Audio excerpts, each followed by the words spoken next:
1 जानेवारी म्हणजे इंग्रजी नवीन वर्ष हे तर सर्वांनाच माहिती आहे. पण 1 जानेवारी हा शौर्य दिन म्हणून पण साजरा केला जातो हे कुणाकुणाला माहिती आहे. आमच्या दलित बांधवांसाठी हा दिवस खूप महत्त्वाचा आहे बरं का.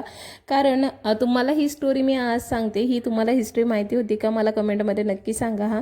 तर 1 जानेवारी 1818 मध्ये 28,000 पेशवे हे ब्रिटिशांविरुद्ध चाल करून आलेले. तर फक्त 800 ब्रिटिश सैनिक होते आणि त्यामध्ये 500 हे महार सैनिक होते. तर ते ब्रिटिश सैनिक माघार सरकले, लढाई करण्यास नकार केला. आपण 500 महार हे 28,000 पेशवा सैनिकांवरती तुटून पडले. एक महार 100 पेशव्यांना जागीच ठार करत होता. सगळ्यांना वाटतं की महारांनी ब्रिटिशांना मदत केली पेशव्यांना हरवण्यासाठी, पण पेशवा राज्यामध्ये महारांना दलितांना तुच्छ वागणूक दिली जात होती. त्यांच्यावरती अत्याचार केला जात होता. त्यांना माणूस म्हणून समजलं जात नव्हतं. महारांना दाखवून द्यायचं होतं पेशव्यांना की आम्हीही माणूस आहोत, आम्हालाही अधिकार आहे, आम्हाला आत्मसन्मान आहे. तर ही लढाई होती महारांची आत्मसन्मानासाठी पेशव्यांविरुद्ध आणि त्यांनी पेशव्यांना पळता भुई करून सोडलं.